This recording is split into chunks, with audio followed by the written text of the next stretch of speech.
And basically got inspired by this fact that like I would talk to a lot of marketers as part of my job, and like marketers are in a creative field.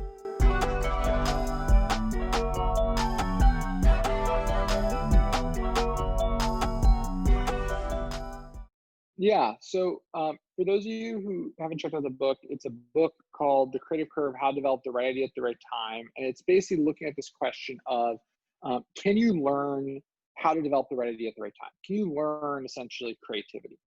And the book is split into two halves. The first half is looking at a lot of the histology around creativity. A lot of things we think creativity is are not what it actually is.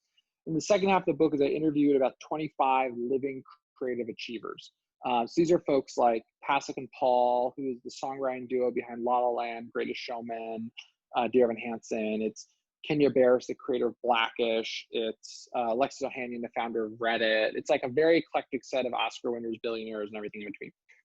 And from those interviews and from a lot of science, I draw out what are some of the things that you can do to actually enhance your creativity. So it's like part sort of myth busting, part sort of actionable how-to guide. Came out about 2 years ago. I started working on it about 5 years ago.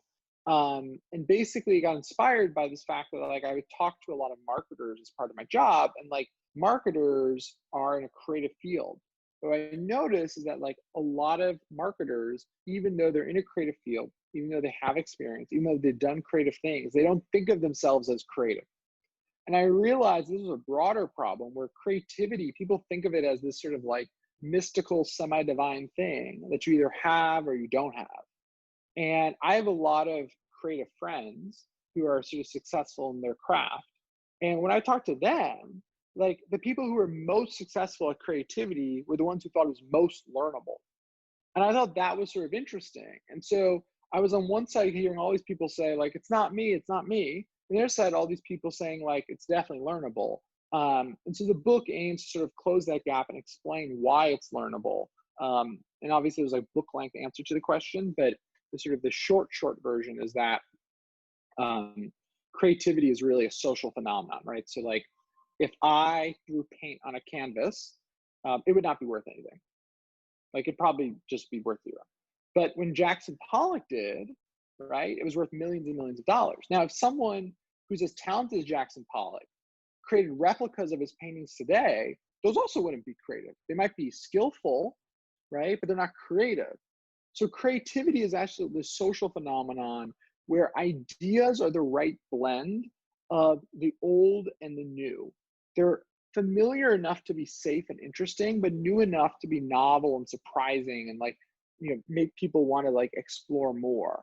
And so the ideas that tend to be really successful in our culture are things like, you know, the iPad, which, you know, was the first really successful tablet computer. But Apple had tried to make a tablet computer in the early 90s and it failed because it was too radical at the time. Fast forward 20 years, and the iPad was basically an iPhone without a phone. The iPhone was an iPod with a phone, and the iPod was like a better MP3 player, right? And so what you find is that creativity is really about this ability to push your audience just a little bit, so where they feel comfortable enough with what you're doing, but excited about by the novelty or the twist of newness that you've applied to what you're doing. And so that's what the book is really about in very macro terms.